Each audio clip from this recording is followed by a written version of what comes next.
Moto G200 Review. Flagship performance on a budget. The Moto G200 is about as close as Motorola is getting to a flagship smartphone, in the UK at least, with impressive specs including Qualcomm's Snapdragon 888 Plus, a 6.8 and 144 Hz display, a 5000 mAh battery and a 108 MP camera, all for less than £400. But while the Moto G200 is a competitive mid-ranger, there are a few minor complaints that may put some off. After all, the mid-range market is way more competitive than it once was, so expectations are high. Here's what I think of the Motorola Moto G200. While the iPhone 13 Pro Max is generally one of the largest smartphones out there, thanks in part to a wider aspect ratio than most Android smartphones, the Moto G200 looks to steal that crown. Measuring in at a not insignificant 168.1 x 75.5 x 8.9 mm and a weight of 202 g to match, the Moto G200 is about as wide and even taller than Apple's biggest iPhone thanks to a tall 20:9 aspect ratio. Amazingly enough, it's shorter than the 21:9 aspect ratio of the Moto G100, but you wouldn't notice that in the hand. That means you might struggle to use it one-handed and reach the top of the display to access notifications. I certainly did, and I've been told that I have larger than average hands. If you've got smaller mitts, you might struggle without a pop socket to help. Dimensions aside, you'll find a power button and volume rockers on the right of the phone, with the former doubling up as a fingerprint scanner. It's a smart move, powering on the display and scanning the fingerprint in a single motion, and it works about as well as you'd think. It's not a new technology, after all. What's more interesting is the camera bump, which seems to disappear into the body of the smartphone itself. It's an interesting look that differs itself from the large camera bumps we're seeing of late, but one that can only be appreciated when not in a protective case. There's also IP52 protection, but it focuses more on dust than water resistance. It might survive a trip to the beach, but we wouldn't recommend dunking it in the water. Measuring in at an impressive 6.8 in, the big display of the Moto G200 is almost identical in dimensions to the Xiaomi Mi 11 Ultra. That makes the tall 20:9 screen ideal for gamers, those that watch a lot of video or people that like to split screen apps, although there probably aren't many of the latter.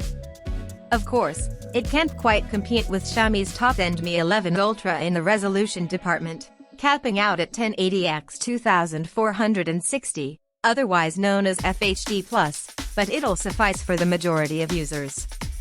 There's also a boosted 144 Hz refresh rate on offer, which again puts the Moto G200 firmly in gamer territory, matching the popular PC refresh rate. It'll also translate to more frames in games, but with a vanishingly small list of games that officially support 144 Hz, you'll likely be capped to 60 Hz in most mobile titles. You'll also notice a centrally placed hole-punch camera at the top of the display, but the combination of the aspect ratio and sheer size of the display, it doesn't ever really get in the way. One of the main selling points of the Moto G200 is the Snapdragon 888 Plus at its heart. In fact, it was the most powerful chipset on the market until Qualcomm revealed the Snapdragon 8 Gen 1 in December 2021. Still, it's more powerful than top smartphones like the Samsung Galaxy S21 and Xiaomi Mi 11, on paper, anyway. That Snapdragon 888 Plus is paired with 8 GB of RAM and 128 GB of non-expandable storage, and the modem is 5G compatible for fast mobile browsing too. Interestingly, it seems like the benchmark results don't quite gel with the spec. Take Geekbench 5 for example. While standard Snapdragon 888 Plus phones achieve a multi-core score somewhere in the region of 3500 to 3700, like the 3693 Red Magic 6S Pro, the Snapdragon 888 Plus of the Moto G200 managed just 3311. That's almost identical to the Samsung Galaxy S21, 3323, and its standard Snapdragon 888. Of course, benchmarks only paint a part of a picture. In real-world use, The Moto G200 is as snappy as you'd imagine. Apps load near instantly. Scrolling in media-heavy apps like Facebook is stutter-free, and the phone has no issues running AAA mobile titles like Call of Duty Mobile with maximum graphics enabled. The 144Hz refresh rate of the display also helps, making everything feel smoother and more responsive. If you're a keen gamer, the Moto G200 could meet your needs, although it doesn't quite have the ecosystem of accessories that the likes of the Asus ROG Phone 5 offer. The Moto G200 has a camera offering that's both a significant upgrade and a downgrade compared to its predecessor. Let me explain.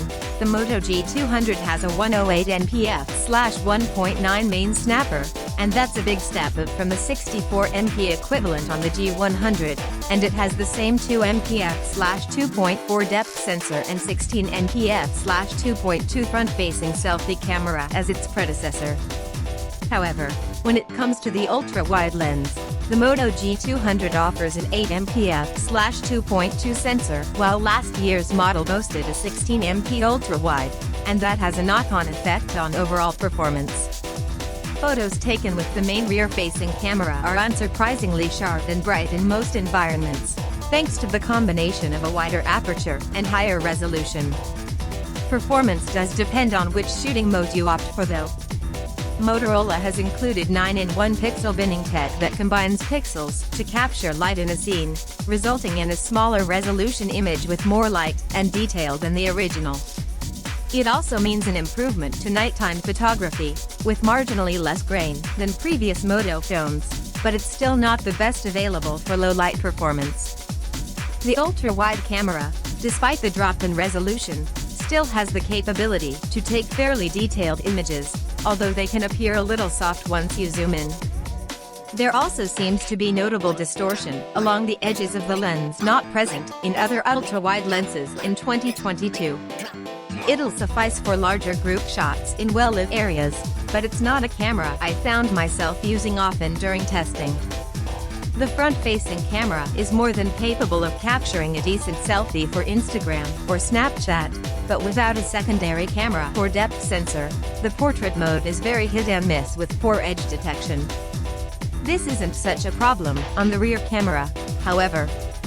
In terms of video, you've got the option to film in 8K, but with low frame rates and no image stabilization available, we'd recommend sticking to 4K at 60 FPS or lower.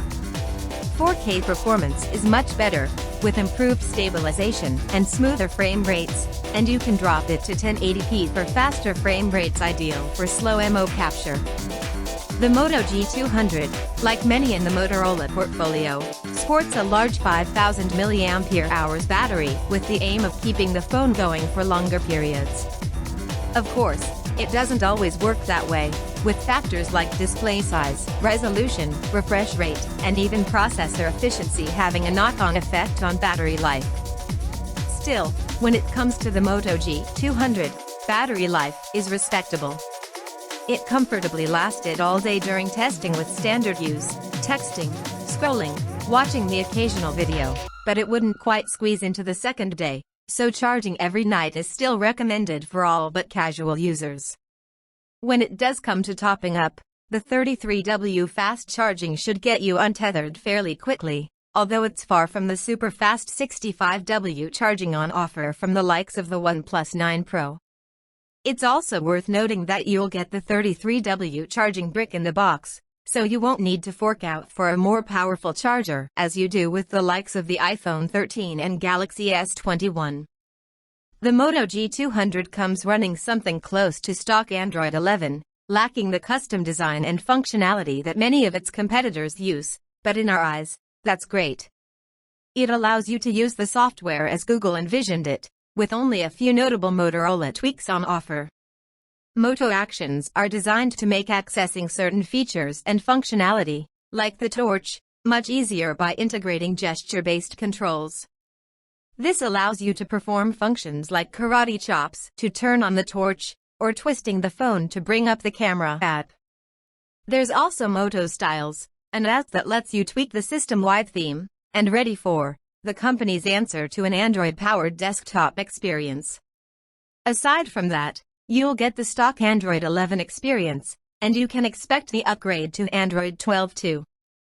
However, unlike competitors promising multi-year OS upgrades, Motorola is staying relatively quiet on the future of the G200 post-Android 12. The Motorola Moto G200 is available to buy in the UK following a November 2021 release, and it comes in at a cool £399, and it comes in a single 8GB/128GB configuration. That's £50 cheaper than its predecessor, but when you factor in the ready for stand and cable bundled with the G100 that isn't present with the G200, it balances out a bit.